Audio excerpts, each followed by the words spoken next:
Je m'appelle William, j'ai 33 ans.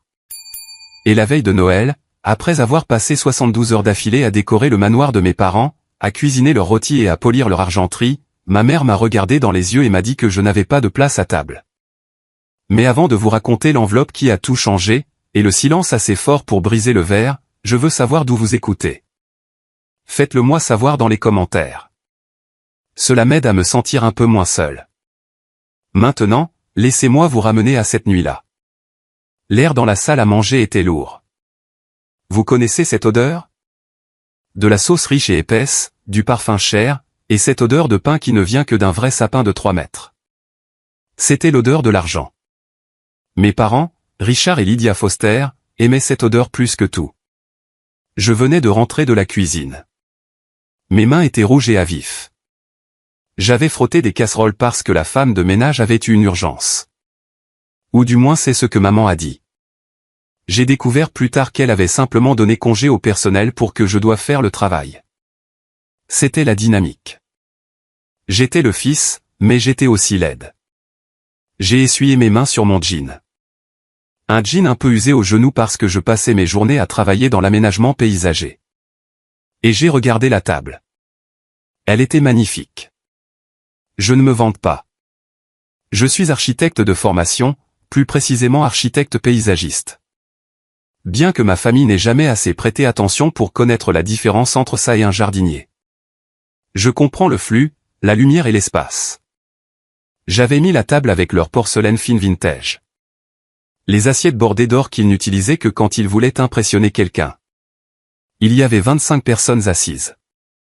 Mes tantes, oncles, cousins, des gens avec qui j'avais grandi, des gens qui m'avaient vu être traité comme un citoyen de seconde zone pendant 3 décennies, et qui n'avaient jamais dit un mot. Et là, juste au centre, se trouvait mon frère Victor, le petit prince. Victor avait 30 ans. Il portait un costume qui coûtait probablement plus cher que mon camion. Il était appuyé en arrière sur sa chaise, faisant tourner le porte-clés de sa toute nouvelle Porsche 911 autour de son doigt. C'était un cadeau de papa pour avoir apporté de nouvelles affaires à l'entreprise familiale. Peu importe que l'entreprise soit en difficulté et que Victor passe plus de temps au country club qu'au bureau. À côté de lui se trouvait Bella, sa fiancée. Elle était belle, mais elle avait aussi l'air mal à l'aise. Elle n'arrêtait pas de regarder l'espace vide où je m'asseyais habituellement. C'était ça le problème. Il n'y avait pas d'espace vide. J'ai fait le tour de la table. J'ai vérifié près de la tête, près de papa. Rien. J'ai vérifié près du pied, près de la porte de la cuisine où il me mettait habituellement. Rien. Mon cœur a commencé à battre contre mes côtes. Ce n'était pas de la panique. C'était une réalisation froide et lourde. Maman, ai-je demandé. Ma voix était calme, mais elle a traversé le murmure des conversations. Lydia Foster n'a même pas levé les yeux de sa salade. Elle picorait une noix avec sa fourchette, l'air ennuyé. Qu'est-ce que c'est, William? Nous essayons de manger. Où suis-je assis? La pièce est devenue silencieuse. Les fourchettes ont cessé de cliqueter contre les assiettes.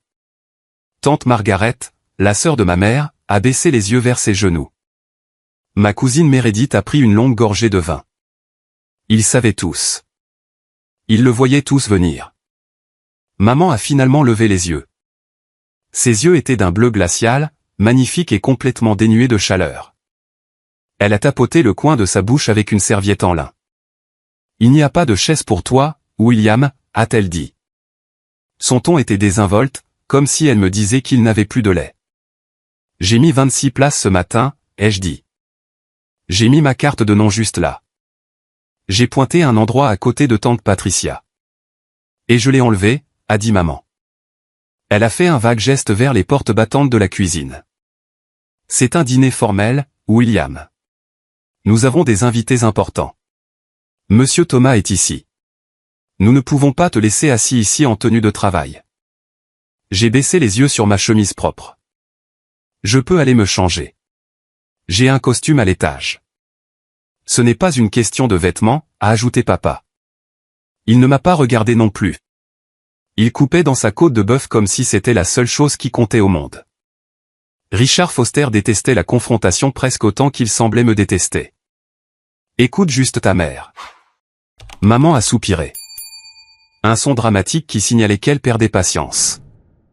Écoute, William, ce dîner est pour les gens qui contribuent à cette famille. Les gens qui ont fait quelque chose d'eux-mêmes. Victor est directeur. Bradley est vice-président. Toi eh bien, tu joues dans la terre. Elle a pris une gorgée de son champagne et a prononcé la phrase qui me entrait pendant environ 5 minutes avant que je ne l'utilise pour la détruire. Il n'y a pas de place pour les gens inutiles à cette table, a-t-elle dit. Prends une assiette et mange dans la cuisine ou le garage. Ne fais pas de scène. Victor a ricané. Oui, Will. Ne t'inquiète pas. Le steak est tout aussi bon sur une assiette en carton. Il a fait un clin d'œil à Bella, s'attendant à ce qu'elle rie. Elle n'a pas ri. Elle avait l'air malade. Je suis resté là un instant. L'ancien William, le William d'il y a 10 ans, ou même 10 mois, aurait reculé. J'aurais senti la chaleur monter à mes joues, la honte me brûlait la gorge. Je me serais excusé d'exister. Je serais allé à la cuisine, aurais mangé les restes et lavé leurs plats plus tard, espérant que si je travaillais assez dur, il finirait peut-être par m'aimer.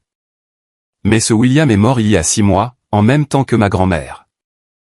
J'ai regardé mon père. C'était un homme grand, aux épaules larges, avec des cheveux argentés qui lui donnaient l'air distingué. Il était le pilier de la communauté et il était lâche. Il laissait sa femme humilier son premier-né devant 25 témoins, et il ne pouvait même pas lever les yeux de sa viande. Un étrange calme m'a envahi. C'était comme le silence dans l'œil d'un ouragan. J'ai souri. Ce n'était pas un joli sourire. C'était le genre de sourire qui fait dresser les poils sur la nuque. J'ai vu tante Margaret bouger sur sa chaise. Elle l'a vu. Elle savait que quelque chose n'allait pas. Tu as raison, maman, ai-je dit doucement. Maman a cligné des yeux, surprise que je ne discute pas. Bien. Contente que tu comprennes. Je comprends. Je comprends enfin tout. J'ai tendu la main vers la poche intérieure de ma veste en jean. J'ai senti le papier épais et froid de l'enveloppe Kraft. Elle était lourde. Pas physiquement, mais lourde de 33 ans de mensonges. Lourde du poids d'une vie que j'aurais dû avoir. Je me suis approché de papa. Mes pas résonnaient sur le parquet en bois. Tout le monde me regardait maintenant. Même Monsieur Thomas, le client VIP que papa essayait d'impressionner, me regardait avec curiosité. Je me suis arrêté juste à côté de mon père. Je pouvais sentir son eau de Cologne, du bois de santal et du scotch cher. Joyeux Noël, papa, ai-je dit. J'ai posé l'enveloppe doucement sur son assiette, couvrant la viande sur laquelle il était si concentré. Papa a cessé de mâcher. Il a regardé l'enveloppe, puis moi. Ses yeux étaient irrités, mais il y avait aussi un éclair de confusion. « Qu'est-ce que c'est » a-t-il grogné. « Je t'ai dit que nous ferions les cadeaux plus tard. »« Ce n'est pas un cadeau, ai-je dit, ma voix portant clairement jusqu'au fond de la pièce. C'est une explication. Je comprends enfin pourquoi vous ne m'avez jamais considéré comme votre fils. » Le silence dans la pièce s'est approfondi. Il est devenu lourd, suffocant. On entendait l'horloge grand-mère tic-tac dans le couloir. Le verre de maman s'est arrêté à mi-chemin de sa bouche. William, retire ça immédiatement. Tu gâches le dîner. Ouvre-la, Richard, ai-je dit à mon père, l'ignorant. Papa a posé son couteau et sa fourchette. Ses mains tremblaient légèrement. Peut-être qu'il le sentait. Peut-être, au fond de la partie de son cerveau qu'il avait éteinte pendant 3 décennies, qu'il savait ce qui allait arriver. Il a pris l'enveloppe. Il a glissé un doigt sous le rabat. J'ai fait un pas en arrière, croisant les bras. J'ai regardé Victor. Le sourire narquois glissait de son visage, remplacé par un froncement de sourcils. Il a regardé de moi à l'enveloppe. Alors que papa sortait les papiers, j'ai pensé à la façon dont j'en étais arrivé là. Comment un garçon qui voulait juste construire des Legos et rendre son père fier est devenu un homme debout dans une salle à manger prêt à brûler tout l'héritage de sa famille. Pour comprendre pourquoi je lui ai remis cette enveloppe, il faut comprendre les 33 ans de coupure, de bleu et de silence qui ont mené à ce moment. Il faut comprendre que les monstres ne naissent pas, ils sont fabriqués. Et ma famille, ils étaient des artisans experts. Grandir dans la maison Foster, c'était comme vivre dans un musée où j'étais la seule exposition marquée « Ne pas toucher ». Ou peut-être « Ne pas aimer » serait plus précis. Je me souviens quand j'avais 7 ans. C'est l'année où la différence entre moi et Victor est devenue un canyon que je ne pouvais pas traverser. C'était l'été. Papa nous avait acheté des vélos à tous les deux. Le mien était un vélo bleu pratique et robuste.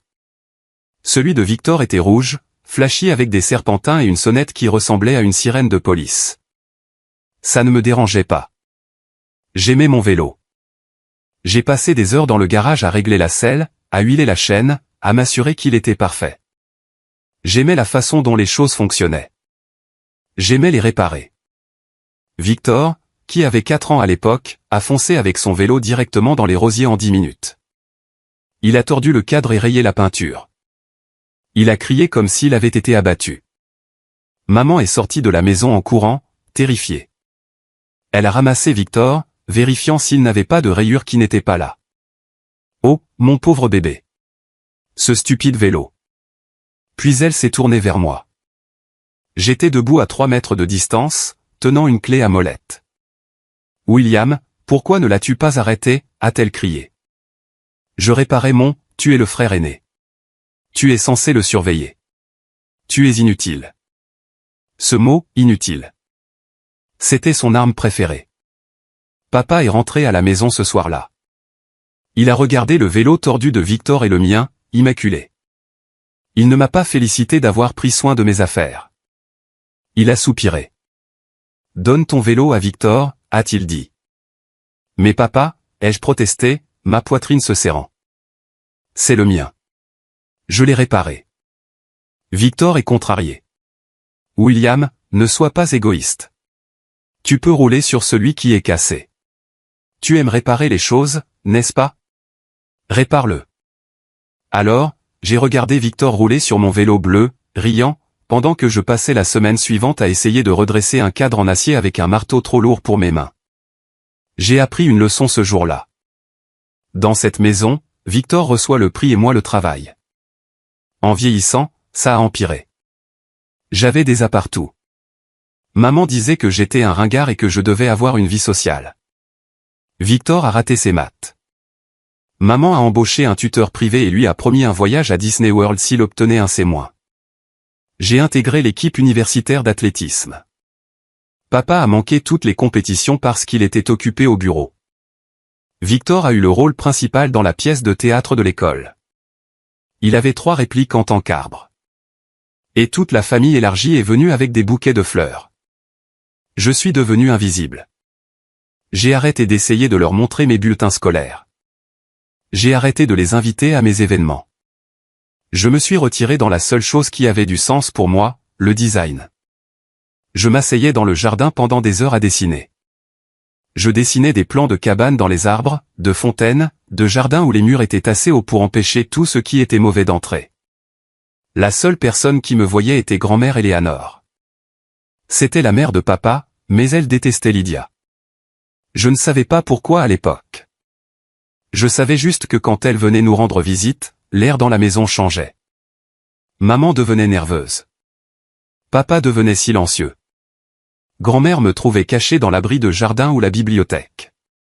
Elle sentait la lavande et le vieux papier. Elle me pressait un bonbon dur dans la main, toujours du caramel au beurre, et me serrait dans une étreinte qui ressemblait à la sécurité. « Tu as des mains de bâtisseur, William », m'a-t-elle dit un jour, traçant les callosités sur mes paumes. Tout comme un véritable artiste, elle a hésité. Puis elle a regardé mon visage, cherchant quelque chose. « Tu lui ressembles tellement », a-t-elle murmuré. « Comme papa », ai-je demandé. Elle a ri d'un son sec et amer. « Non mon enfant, comme quelqu'un qui a une âme. » Je ne comprenais pas ce qu'elle voulait dire. Je savais juste qu'elle m'aimait. Et cela faisait que maman me haïssait encore plus. Le point de rupture, le premier du mois, est survenu l'année dernière. Maman est tombée malade. C'était une mauvaise grippe qui s'est transformée en pneumonie. Elle est restée alitée pendant 3 semaines. Victor était introuvable. Il était à Miami avec ses amis, faisant la fête avec la carte de crédit de papa. Papa était inutile en cas de crise. Il s'est contenté d'engager des infirmières et de se cacher dans son bureau. Alors je me suis occupé d'elle. J'avais 32 ans. Un homme adulte avec ma propre petite entreprise d'aménagement paysager, mais je suis rentré chez eux pendant 3 semaines. Je lui ai apporté de la soupe. J'ai changé ses draps. Je lui ai lu des histoires quand elle était trop faible pour tenir un livre. Une nuit, la fièvre a cessé. Elle a ouvert les yeux. J'étais assis sur la chaise à côté de son lit, épuisé, tenant un gant de toilette. Elle m'a regardé droit dans les yeux. Ses yeux se sont adoucis une seconde. Juste une seconde, j'ai pensé. C'est ça. Elle me voit. Victor, a-t-elle râlé. Mon cœur s'est brisé.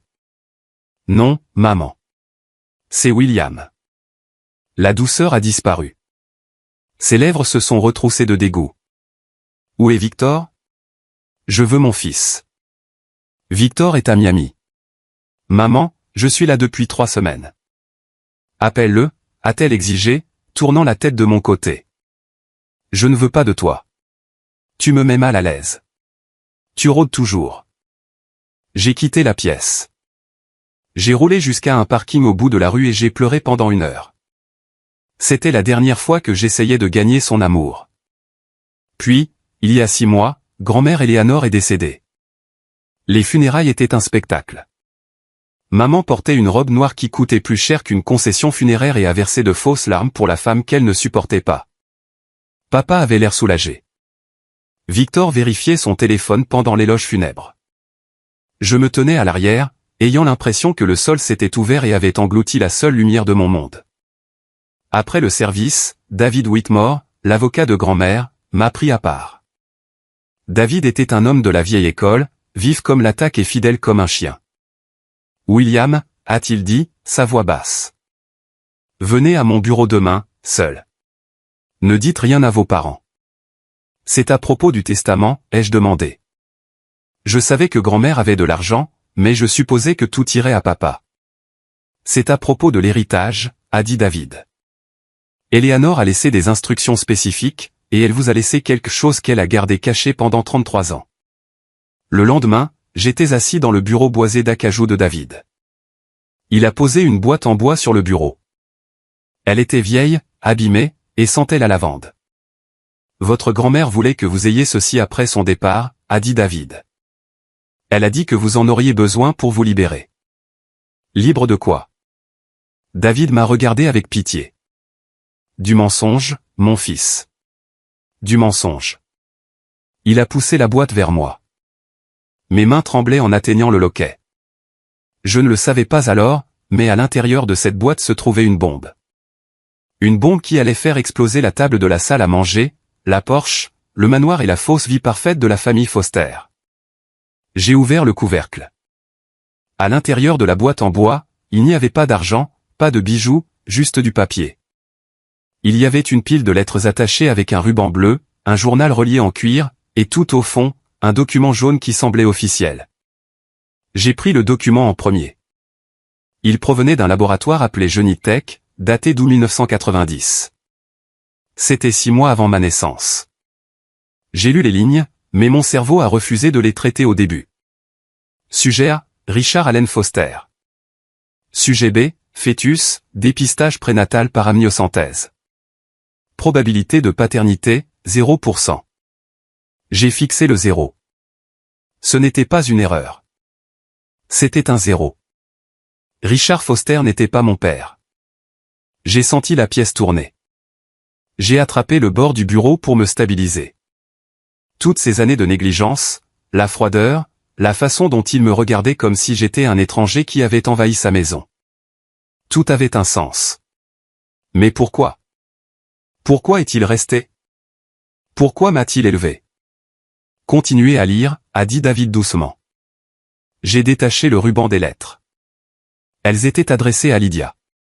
L'écriture était artistique, ample, chaotique. La signature au bas de la première lettre disait « Daniel, ma très chère Lydia, je me fiche de l'argent. Je me fiche de ce que dit ta mère. Nous pouvons y arriver. Je suis un artiste, oui, mais je peux nous construire une vie. S'il te plaît, n'épouse pas Richard juste parce que c'est sûr. Le bébé, notre bébé mérite l'amour, pas un compte en banque. J'en ai pris une autre. Lydia, pourquoi ne me réponds-tu pas? Je sais que tu es enceinte. Est-ce le mien? Je le sens dans mon âme que c'est le cas.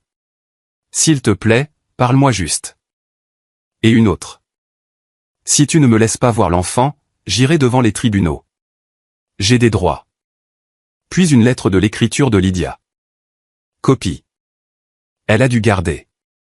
Daniel, si tu me contactes à nouveau, je dirai à la police que tu me harcèles. L'enfant est celui de Richard. Nous avons fait le test. Reste loin de ma famille ou je te ruinerai. Tu es inutile. Tu n'es rien. Retourne à ta peinture et laisse-nous tranquilles. Mes mains tremblaient si fort que j'ai failli laisser tomber le papier. Elle a menti. Elle savait que j'étais le fils de Daniel. Et elle a menti pour garder sa vie confortable avec Richard, l'homme d'affaires fortuné. J'ai ouvert le journal de grand-mère Éléanore. L'entrée de 1992, quand j'avais 2 ans, m'a brisé. Lydia me l'a dit aujourd'hui. Elle l'a admis. Elle en a ri. Elle a dit, Richard sait, mais il a accepté de rester pour éviter un scandale. Il se soucie plus de sa réputation à la firme que de la vérité. Mais il haïsse le garçon. Je le vois. Ils le punissent d'exister. Je veux le dire à Daniel, mais Lydia a menacé de déménager et de ne plus jamais me laisser voir William si je disais un mot. Je suis une otage, et mon pauvre petit-fils est le prisonnier. J'ai refermé le journal. Je suis resté là en silence pendant longtemps. La colère est une chose étrange. On pense qu'elle brûle fort comme le feu, mais la vraie rage, celle qui change votre vie, est froide. C'est le zéro absolu. Je n'étais plus triste. Je n'étais plus le petit garçon pleurant sur un vélo cassé. J'étais un homme qui avait été volé. Ils avaient volé mon père. Ils avaient volé mon identité. Ils m'avaient utilisé comme un punching ball pour leur propre mariage misérable. Richard me haïssait parce que j'étais la preuve de l'infidélité de sa femme. Lydia me haïssait parce que j'étais le rappel vivant de l'homme qu'elle aimait réellement mais qu'elle était trop avide pour choisir. Elle m'a traité d'inutile, ai-je murmuré. C'était quoi, a demandé David. Elle me traite d'inutile tout le temps parce que mon père était un artiste. Parce qu'il n'était pas rentable. Que voulez-vous faire, William, a demandé David. Éléanore vous a laissé un fonds fiduciaire. Il est suffisamment substantiel pour partir et ne jamais regarder en arrière. Vous n'avez pas à les combattre. J'y ai réfléchi. Je pourrais prendre l'argent. Je pourrais disparaître. Allez trouver ce Daniel Mercé. Mais ensuite, je me suis souvenu que Noël approchait. Je me suis souvenu du message que j'avais reçu de maman ce matin-là. Assure-toi de venir tôt pour décorer la semaine prochaine et porte quelque chose de décent. Ne nous fais pas honte. Il voulait m'utiliser une dernière fois. Il voulait soutirer un peu plus de travail au fil inutile avant de le jeter. Non, ai-je dit. J'ai regardé David dans les yeux. Je ne veux pas juste partir. Je veux qu'ils le sentent. Je veux brûler leur maison. Métaphoriquement parlant, a souri David. Un sourire de requin. Eh bien, Éléanore espérait que vous diriez cela. Elle nous a laissé des munitions. Des munitions? Nous avons l'enregistrement original, a dit David. Votre grand-mère était une femme intelligente. Elle a enregistré ses conversations avec Lydia. Et nous avons les coordonnées de Daniel Mercé. Il est en Oregon. Il vous cherche depuis 30 ans. William, il a un dossier de chaque lettre rejetée qu'il a envoyée. Des larmes ont de nouveau piqué mes yeux, mais je les ai retenues. Il me voulait. Il n'a jamais cessé de vous vouloir. C'était le carburant dont j'avais besoin. J'ai passé les 6 mois suivants à planifier. J'ai engagé une détective privée, Janet, pour tout vérifier. Nous avons obtenu de nouveaux échantillons d'ADN. J'ai subtilisé un cheveu du rasoir de papa lors d'une visite. Les résultats l'ont confirmé. 0% de correspondance. J'ai découvert Daniel. C'était un architecte à succès, pas un milliardaire, mais respecté. Il concevait des bibliothèques, des centres communautaires, des lieux pour les gens. Il n'était pas le raté que maman prétendait qu'il était, mais la vraie surprise, j'ai découvert l'entreprise familiale. La société de Richard perdait de l'argent. Victor, le directeur, avait fait 3 mauvais investissements de suite. Ils étaient désespérés. Ils essayaient de décrocher un contrat avec une mystérieuse firme de conception paysagère primée appelée LW Design pour revitaliser leur plus grand projet immobilier. Ils ne savaient pas que LW signifiait Liam William. Moi. J'avais construit mon entreprise en secret sous un pseudonyme. J'étais l'étoile montante qu'ils étaient désespérés d'embaucher alors qu'ils me traitaient comme l'aide domestique à la maison. L'ironie était délicieuse. Alors, j'ai attendu. J'ai laissé maman me donner des ordres. J'ai laissé papa m'ignorer. J'ai laissé Victor se vanter de sa voiture. J'ai laissé la pression monter et monter comme une chaudière avec une valve bloquée. J'ai décidé que la veille de Noël serait la date, la plus grande fête de l'année. Tous les parents, toutes les personnes qui comptaient pour eux. J'allais leur offrir un spectacle qu'ils n'oublieraient jamais. La semaine précédant Noël, je suis passé en mode performance complète. Je me présentais à la maison à 6 heures tous les jours. Je transportais des cartons. J'accrochais des lumières. Je montais sur des échelles. Déplace ça à gauche, William. Maman commandait depuis son canapé, sirotant son thé. Non, ça a l'air ringard. Refais-le. Bien sûr, maman, disais-je, ma voix calme, tout ce que tu veux. Je construisais le décor de leur exécution. Pendant que j'accrochais des guirlandes, mon téléphone a vibré dans ma poche. C'était un email de la secrétaire de Victor. Objet, demande de réunion urgente avec LW Design. Cher Monsieur W, nous sommes de grands fans de votre travail sur le projet Unity Garden. Notre directeur, Victor Foster, aimerait discuter d'un partenariat. J'ai failli éclater de rire au sommet de l'échelle. Victor me suppliait de le rencontrer alors qu'il se tenait actuellement sous moi en criant « Eh, fais attention à la peinture. N'aurais pas le mur avec cette échelle. Espèce d'idiot maladroit. » Pardon, Victor, ai-je appelé. J'essaie juste de faire en sorte que ce soit parfait pour toi. Oui, eh bien, et c'est plus fort. Les parents de Bella arrivent. Je ne veux pas que cet endroit ressemble à une décharge. Je l'ai regardé. Il avait l'air mou. Une confiance non méritée est une chose fragile. Il n'avait aucune idée que l'idiot maladroit tenait le destin de sa carrière dans sa poche. 2 jours avant la fête, j'ai joué ma carte maîtresse. Tante Margaret. Margaret était le maillon faible. C'était la jeune sœur de maman, et elle avait toujours été terrifiée par Lydia, mais elle avait une conscience. Je le voyais à la façon dont elle ne pouvait pas me regarder dans les yeux lors des réunions de famille. Je l'ai acculée dans la cuisine pendant qu'elle déposait des tartes.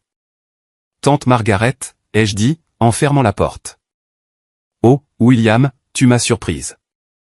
Elle avait l'air nerveuse. Je suis au courant pour Daniel, ai-je dit. Elle a laissé tomber son sac à main. Son visage est devenu gris.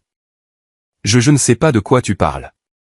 J'ai sorti une photocopie de la page de journal intime. Grand-mère a tout écrit, Margaret. Elle a écrit que tu savais. Elle a écrit que tu voulais me le dire, mais maman t'a menacé. Margaret a commencé à pleurer. Des sanglots silencieux, tremblants. Elle a dit qu'elle parlerait à mon mari de mon passé. De l'avortement que j'ai eu à l'université. C'est un monstre. William, tu ne sais pas de quoi elle est capable. Je sais, ai-je dit doucement. Elle a volé mon père. Elle a volé ma vie. J'ai pris ses mains. Elles étaient glaciales. Je vais y mettre fin demain soir. Je lui ai dit. Je vais dire la vérité. J'ai le test ADN. J'ai les lettres, mais j'ai besoin que tu sois courageuse. Le moment venu, j'ai besoin que tu arrêtes de la protéger. Peux-tu faire ça? Margaret m'a regardé. Elle a regardé la copie de l'écriture de sa mère. Elle a pris une profonde inspiration. Elle nous a suffisamment tyrannisés, a murmuré Margaret. Je le ferai pour Eleanor et pour toi. J'avais mon témoin. La veille de Noël arriva. J'ai passé la matinée à cuisiner. L'odeur du dinde rôti et de la farce à la sauge emplissait la maison. Ça sentait le festif jusqu'à la nausée. Je suis monté à l'étage pour me doucher et me changer. J'ai mis mon meilleur costume, un costume gris anthracite sur mesure que j'avais acheté avec mon propre argent grâce à mes prix de design secret. Il me seyait parfaitement. Je me suis regardé dans le miroir. Je ne voyais pas le fil non désiré. Je voyais un homme qui avait survécu. Quand je suis descendu, les invités arrivaient. Papa était à la porte, serrant des mains, jouant le rôle du patriarche bienveillant. Maman glissait dans une robe de velours rouge, acceptant les compliments sur les décorations que j'avais accrochées. « Oh, Lydia, la maison est magique !» s'écria ma cousine Meredith. « Merci !» maman rayonnait. C'était un travail d'amour. Elle a pris le crédit. Bien sûr. Je me tenais dans l'ombre du couloir. Victor est entré avec Bella. Il a jeté les clés de sa Porsche dans le bol en cristal près de la porte avec un grand fracas, s'assurant que tout le monde voit le logo. « Belle voiture, Vic », a dit l'oncle Bob. « Oui, elle se conduit comme un rêve », s'est vanté Victor. De 0 à 100 en 3 secondes, vous savez, les avantages du travail. Il m'a vu là. Il m'a regardé de haut en bas, ricanant devant mon costume. « Ouah, regarde le jardinier se faire beau. » Il a ri. « Tu l'as loué, Will ? J'espère que tu n'as pas mis de terre dessus. » « C'est le mien, Victor, ai-je dit. »« Bien sûr. »« Et, apporte-moi un scotch, veux-tu ? Puisque tu es là à ne rien faire. » Il m'a dépassé en me bousculant l'épaule. Je n'ai pas bougé. Je n'ai pas apporté le scotch. Je l'ai juste regardé entrer dans la salle à manger. Profitant, petit frère, ai-je pensé. Profite de la voiture. Profite du costume. Profite du mensonge. Tout est sur le point de s'évaporer. J'ai attendu que tout le monde soit assis. J'ai attendu que les rires soient les plus forts. Puis je suis entré dans la salle à manger pour trouver ma chaise manquante. Et cela nous ramène au moment, au silence, à l'enveloppe sur l'assiette. Le doigt de papa était sous le rabat. Le compte à rebours de la bombe avait atteint 0. Papa a sorti les papiers. Le bruit du papier craquant glissant de l'enveloppe a semblé résonner comme un coup de feu dans la pièce silencieuse. Il a regardé la feuille du haut, le test ADN. J'ai observé son visage attentivement. Je m'attendais à ce qu'il crie immédiatement, mais il ne l'a pas fait. Il s'est figé. Sa peau, habituellement rosée et saine, est devenue de la couleur de la cendre. Il l'a lu une fois, puis il l'a lu à nouveau. Puis il a regardé le deuxième élément de la pile. La photo de maman et Daniel prise sur une plage en 1990. Ils s'embrassaient. C'était passionné, réel, le genre de passion que je n'avais jamais vu entre mes parents de toute ma vie. Richard Foster a laissé échapper un son que je n'avais jamais entendu auparavant. C'était un grognement bas et étouffé. « Richard » a demandé maman, sa voix tremblant légèrement. « C'est quoi cette ordure ? Pourquoi tu la fixes ?» Papa a lentement levé la tête. Ses yeux étaient injectés de sang. Il a regardé maman avec une haine pure et non dissimulée. « Tu as dit que c'était une rumeur » a-t-il murmuré. Sa voix tremblait. « Il y a 33 ans, tu as juré sur la tombe de ta mère que ce n'était qu'une rumeur. » De quoi parles-tu ? Maman s'est levée, ses bracelets cliquetants. Elle a tendu la main vers les papiers. « Donne-moi ça. » Papa a claqué sa main sur la table. Bam. L'argenterie a sauté. Le vin a éclaboussé le verre de ma cousine Meredith. Tout le monde a sursauté. « Ne touche pas à ça » a hurlé papa. Il a brandi le test ADN. 0%. 0. Il n'est pas le mien, Lydia. Il ne l'a jamais été. La pièce a éclaté. Halètement. Chuchotement. Tante Patricia a couvert sa bouche. Il ment. Maman a crié, pointant un doigt manucuré vers moi. William l'a falsifié.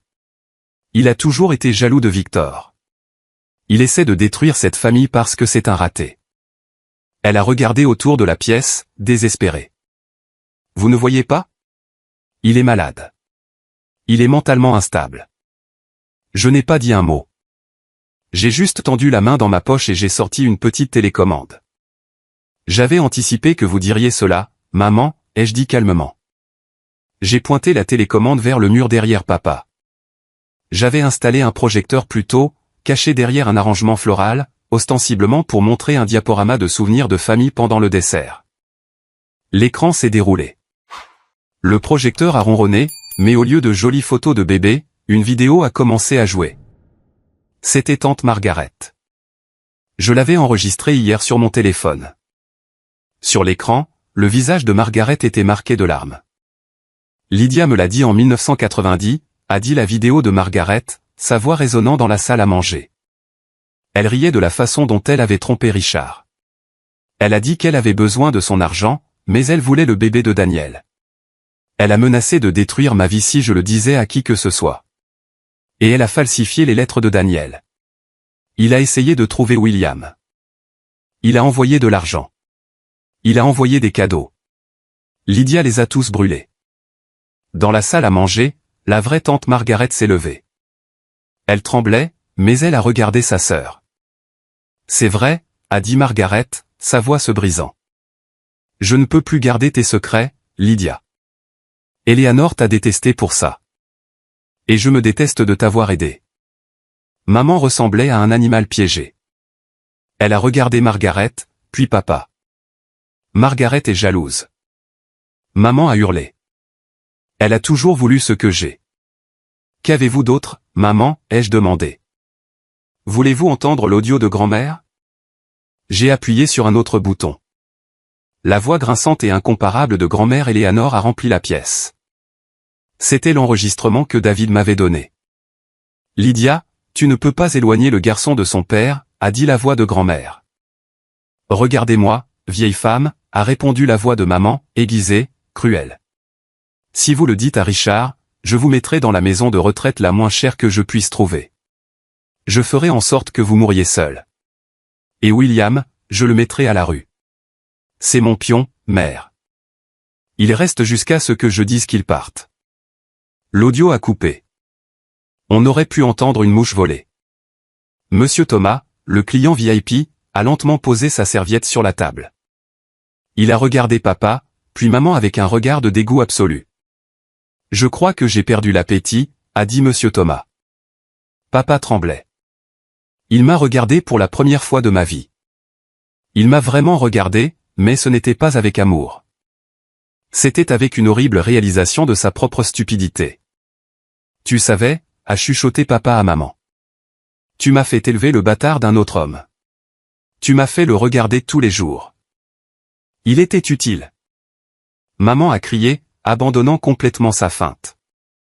Son visage s'est tordu en quelque chose d'horrible.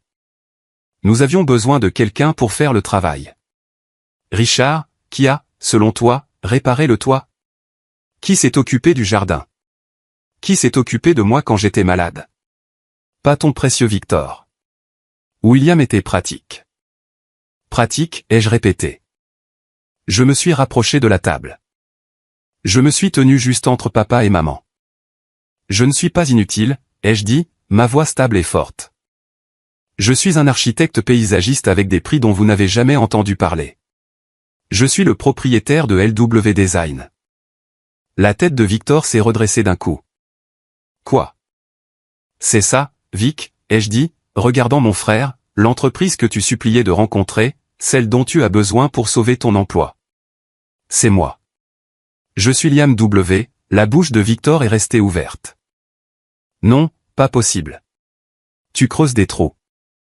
Je conçois des héritages, ai-je corrigé. Et je viens de démanteler le tien. Je me suis tourné vers papa. Je pars, Richard. Je sors mon inutile personne de votre maison.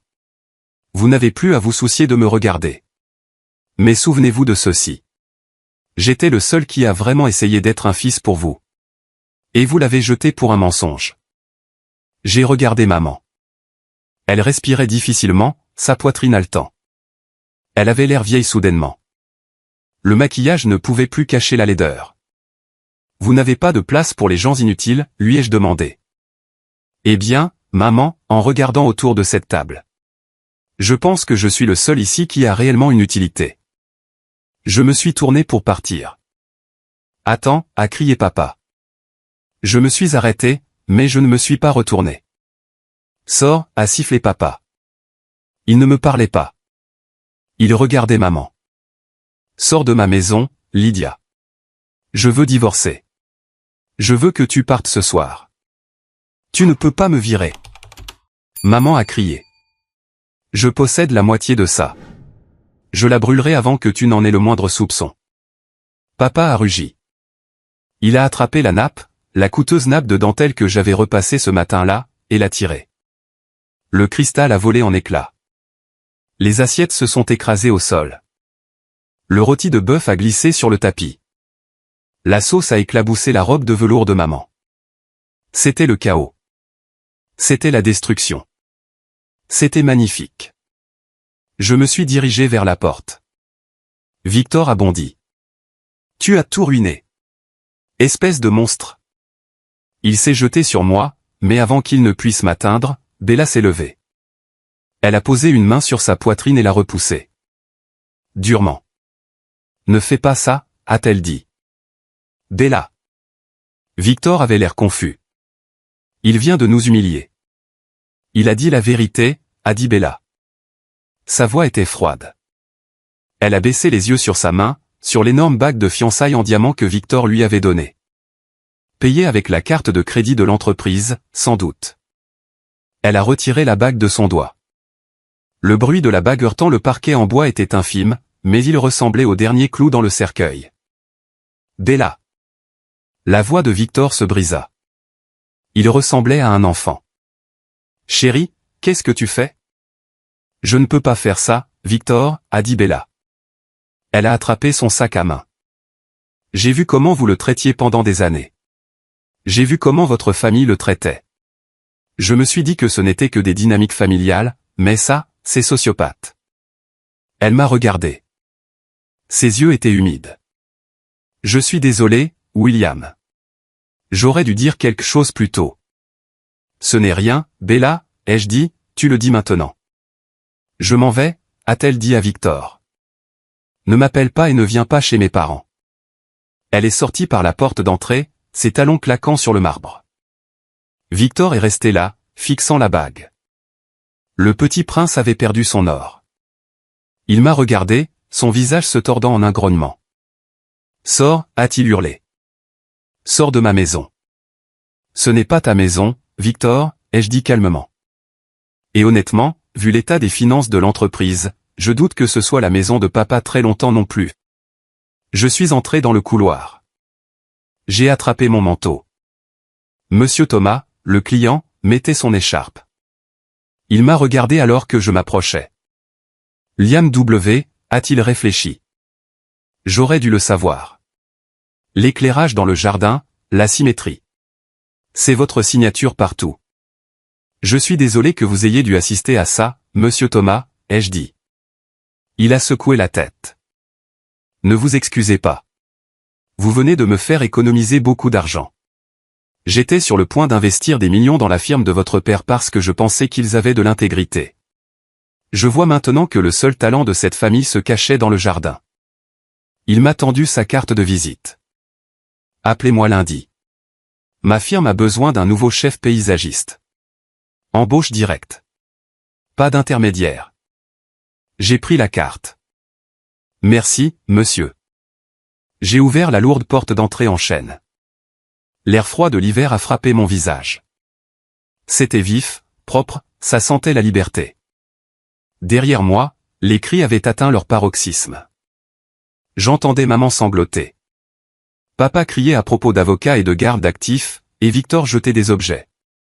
On aurait dit l'enfer. J'ai descendu la longue allée. J'ai dépassé la Porsche de Victor. Elle brillait sous les lampadaires. Une belle machine possédée par une âme LED. J'ai atteint mon camion. C'était un pick-up Ford de 10 ans. Il avait des bosses. Il avait des taches de rouille. Il était rempli de sacs de terre et de pelles. Je suis monté et j'ai tourné la clé. Le moteur a rugi. Un son rauque et pétaradant que j'aimais. En sortant de l'allée, j'ai regardé la maison une dernière fois. Les fenêtres brillaient, mais à l'intérieur je savais qu'il faisait noir. L'image parfaite était déchirée. Je ne me sentais pas triste. Je ne me sentais pas seul. J'ai fouillé ma poche et j'ai sorti le bout de papier que David m'avait donné. L'adresse en Oregon, Daniel Mercer. J'ai mis le camion en marche. Joyeux Noël, tout le monde, ai-je murmuré à la cabine vide.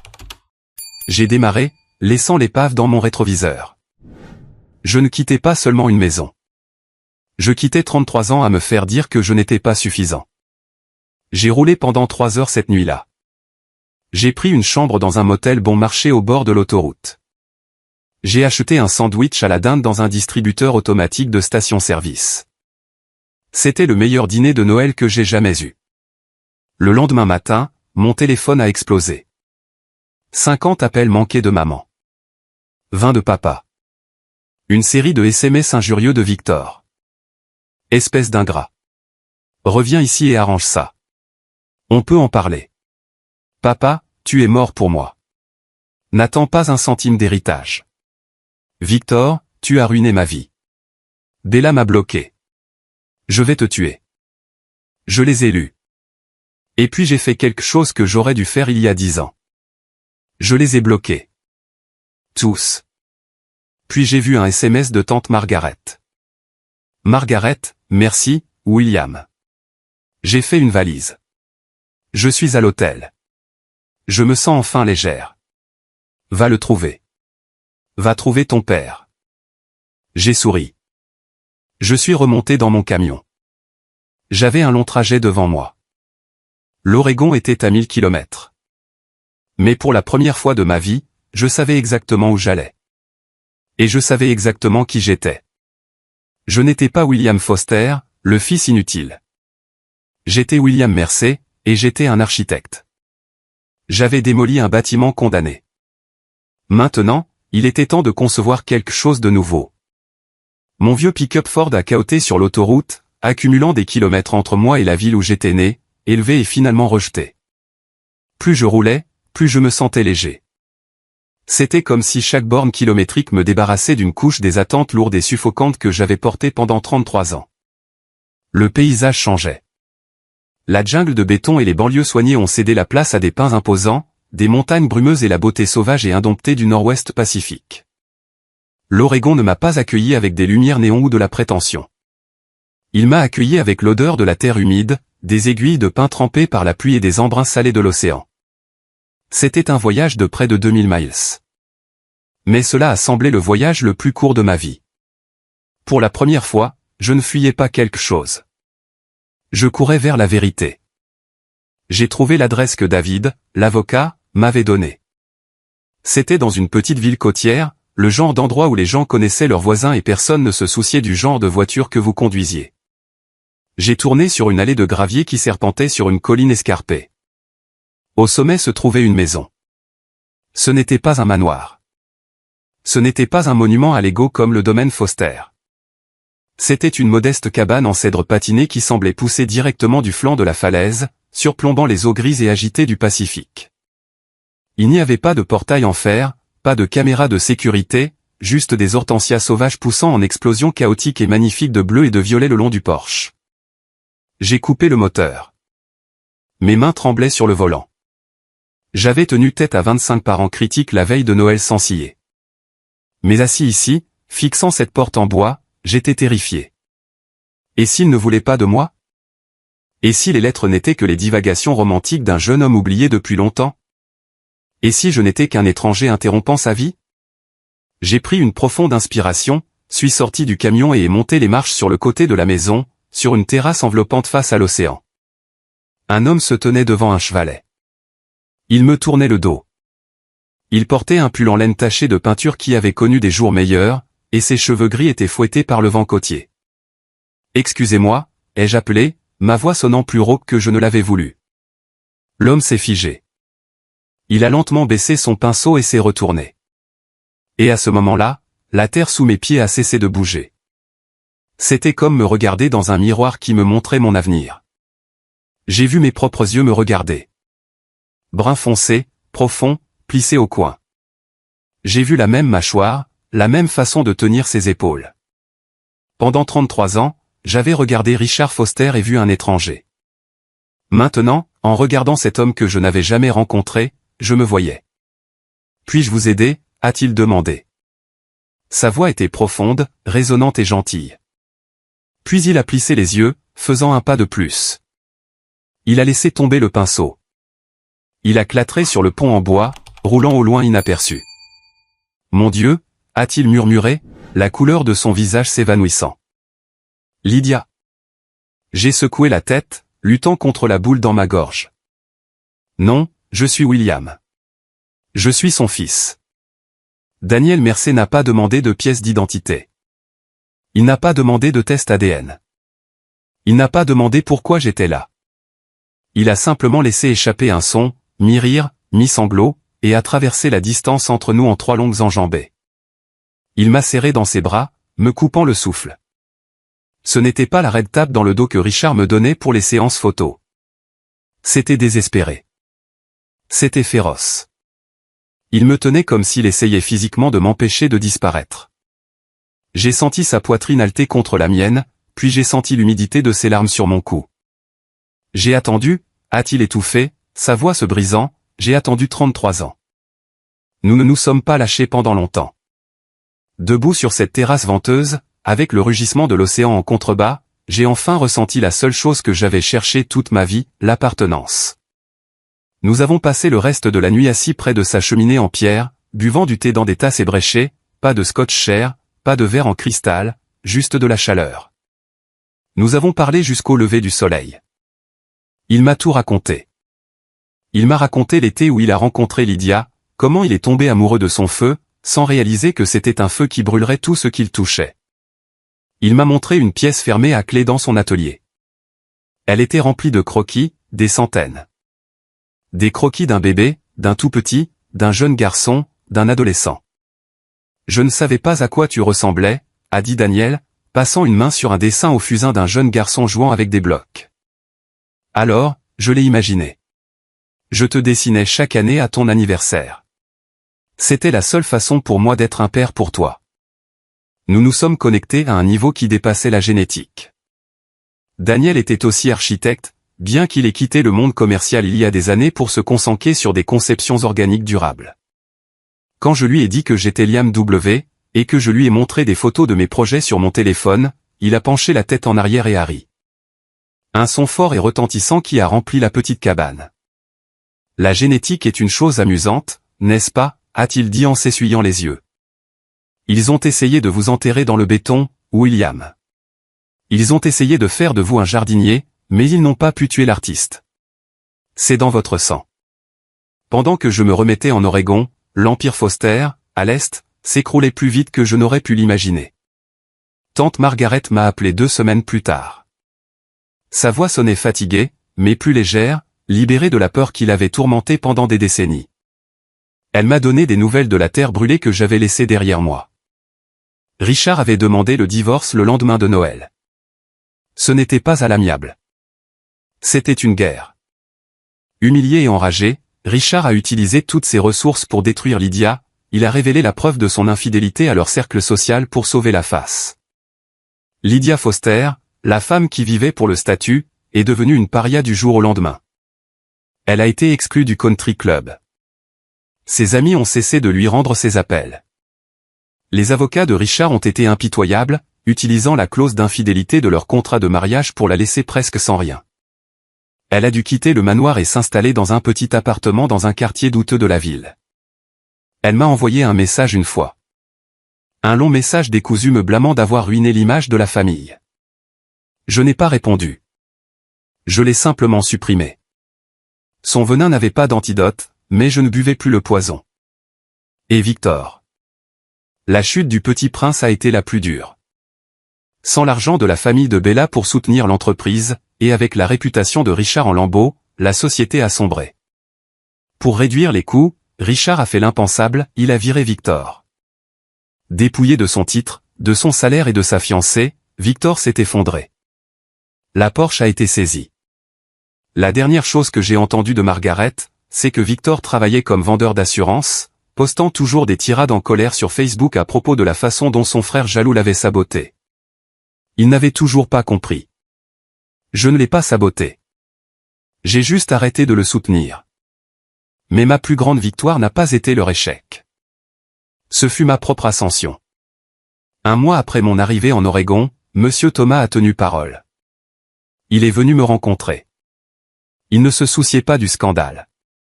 Il ne se souciait pas des ragots. Il s'est assis à la table de cuisine rudimentaire de Daniel, a regardé les croquis que Daniel et moi avions préparés ensemble pour son projet, et a claqué sa main sur la table. Ceci, a dit Monsieur Thomas, c'est exactement ce que je voulais. Il y a une âme. Il a signé le contrat sur le champ, un accord de plusieurs millions de dollars. Je me fiche que votre nom de famille soit Foster, Mercer ou Smith. Monsieur Thomas m'a dit, j'embauche le talent, pas le pédigré. J'ai regardé la ligne de signature. Je n'ai pas signé William Foster. Et pour la première fois, je ne me suis pas caché derrière Liam W. J'ai pris le stylo et j'ai signé William Mercer. Avec ce contrat et le fonds fiduciaire que grand-mère Eleanor m'avait laissé, j'ai ouvert une nouvelle entreprise basée en Oregon, Mercer & Son Architectes. Daniel et moi travaillons ensemble tous les jours. Il s'occupe de la vision artistique, du côté rêveur et sauvage des designs. Je m'occupe de la structure, de l'intégration paysagère, de la réalité. Nous formons une équipe parfaite. Un après-midi, nous réparions le toit de la cabane ensemble. Le soleil se couchait, projetant une lueur dorée sur l'océan. Daniel a arrêté de marteler et s'est essuyé le front. Il m'a regardé, une expression pensive sur son visage. Tu sais, a-t-il dit, ta mère avait raison sur une chose. J'ai fait une pause, un clou entre les dents. Sur quoi avait-elle raison? Elle a dit, il n'y a pas de place pour les gens inutiles. Daniel a souri, mais ses yeux étaient sérieux. Elle avait raison. Il n'y a pas de place pour les mensonges, pour la cruauté et pour les gens qui utilisent les autres à la table d'une bonne vie. Mais il y a toujours une place pour les bâtisseurs, pour les rêveurs. Tu as construit ta propre chaise, mon fils, et elle est plus solide que tout ce qu'il y a eu dans ce manoir. J'ai regardé l'horizon. La honte que j'avais portée d'être inutile s'est enfin évaporée, emportée par le vent du Pacifique. Cela fait exactement 1 an depuis la veille de Noël. Je suis assis dans mon nouveau bureau. Ce n'est pas une pièce étouffante avec des panneaux d'acajou et des portes fermées. C'est un studio au mur de verre perché au bord de la forêt, rempli de lumière naturelle. Sur mon bureau, il n'y a pas de portrait formel rigide de personnes qui se détestent. Au lieu de cela, il y a un simple cadre en bois contenant une photo spontanée de l'été dernier. C'est moi, papa, Daniel et tante Margaret. Nous sommes sur un bateau de pêche, ébouriffé par le vent, riant si fort que nos yeux sont fermés. C'est une image de joie pure et non raffinée. À côté de la photo se trouve la boîte en bois de grand-mère Eleanor. Je la garde là comme un rappel. Elle contenait autrefois les secrets qui me blessaient, mais maintenant elle représente la vérité qui m'a sauvé. Grâce à une partie de l'héritage de grand-mère, j'ai créé le fonds Eleanor. C'est une bourse complète pour les étudiants en architecture issus de foyers brisés ou de familles d'accueil. Des enfants à qui l'on a dit qu'ils n'avaient pas leur place, à qui l'on a dit qu'ils n'étaient pas assez. Je veux m'assurer que le prochain enfant inutile reçoive les outils nécessaires pour construire son propre empire. Mon téléphone vibre sur le bureau. Il y a un message de Bella. Nous sommes restés en contact. Étonnamment, elle a déménagé à New York peu après la rupture. Elle a ouvert sa propre boulangerie, quelque chose que Victor lui avait toujours dit être un joli passe-temps, mais pas une vraie carrière. Joyeux Noël, William. Le message dit, je voulais juste te dire merci. Si tu n'avais pas laissé tomber cette enveloppe, je serais peut-être encore assise à cette table, suffocante. Je suis fiancé. C'est un professeur d'histoire au lycée. Il conduit une Honda. Et c'est l'homme le plus gentil que j'ai jamais rencontré. J'espère que tu construis quelque chose de beau là-bas. Je souris et lui réponds rapidement par un « Félicitations ». Bella est la preuve que parfois la destruction est une forme de création. Il faut démolir la structure pourrie pour construire une maison solide. Je me lève et sors sur le balcon. L'air hivernal de l'Oregon est vif et froid, sentant la neige et le pin. C'est calme ici, paisible. Je repense au William d'il y a 1 an. Cet homme était un fantôme hantant sa propre vie. Il s'excusait de prendre de la place. Il travaillait d'arrache-pied, espérant une miette d'affection de la part de gens incapables de la donner. J'aimerais pouvoir retourner en arrière et le serrer dans mes bras. J'aimerais pouvoir lui dire que tu n'es pas le problème. Ta différence est ton super pouvoir. Ils te traitent d'inutile parce qu'ils ne savent pas comment utiliser les outils que tu as. Tu parles une langue de création et eux ne connaissent que la langue de la possession. La famille Foster m'a enseigné une leçon brutale mais nécessaire. La famille n'est pas définie par le sang qui coule dans tes veines. Elle est définie par qui te tient la main quand la tempête arrive. Elle est définie par qui te voit vraiment, et ne te demande pas d'être quelqu'un d'autre. Ils m'ont traité d'inutile parce que je ne rentrais pas dans leur moule de requin de la finance. Mais cette nature inutile, mon besoin de créer, de nourrir, de construire de mes mains, c'est exactement ce qui m'a mené à mon vrai père, à ma carrière et à ma paix. Je lève les yeux vers le ciel nocturne. Les étoiles sont brillantes ici, loin des lumières de la ville. Joyeux Noël, grand-mère, je murmure dans le vent. Je l'ai fait. J'ai ouvert la boîte. J'ai brûlé la table et j'en ai construit une nouvelle. Je retourne à mon studio où la table à dessin m'attend. Il y a un nouveau projet là, un centre communautaire pour les jeunes à risque. C'est complexe, stimulant et important. Je prends mon crayon. Je suis William Mercer. Je suis un architecte et ma vie est enfin mon propre design. Mon histoire se termine ici, mais je sais que pour beaucoup d'entre vous qui regardez, la lutte est encore très réelle. La plus grande leçon que j'ai apprise après 33 ans passés à être le mouton noir est la suivante: votre valeur n'est pas déterminée par l'incapacité de votre famille à la voir. Nous grandissons en croyant que nos parents sont les juges ultimes de notre valeur. S'ils disent que nous sommes mauvais ou inutiles ou décevants, nous le croyons comme une vérité absolue. Mais les parents ne sont que des gens. Ils peuvent être imparfaits, brisés, narcissiques et avoir tort. Ne laissez pas leurs limites toxiques devenir votre réalité interne. Parfois, la chose la plus courageuse que vous puissiez faire est de partir. Partir de sa famille ne fait pas de vous un traître. Parfois, cela fait de vous un survivant. Vous avez le droit de virer les gens qui vous maltraitent, même si vous partagez un nom de famille. Vous avez le droit d'aller dans le monde et de trouver les gens qui parlent votre langue. À tous ceux qui m'écoutent et qui se sont déjà sentis invisibles à leur propre table de dîner, qui ont déjà eu l'impression de devoir cacher leur véritable identité pour maintenir la paix. Je vous vois. Si cette histoire a résonné en vous, si vous avez déjà dû vous reconstruire à partir des débris des attentes de quelqu'un d'autre, je veux avoir de vos nouvelles. Veuillez laisser un commentaire avec le mot « bien » ci-dessous si vous croyez que nous avons le pouvoir de définir notre propre valeur ou partager votre histoire. Faisons de la section des commentaires un endroit où les enfants invisibles peuvent enfin être vus. Votre histoire compte. Votre voix compte. Et croyez-moi, une place vous attend à une table quelque part où vous serez célébré, pas toléré. Merci d'avoir écouté. Continuez à construire.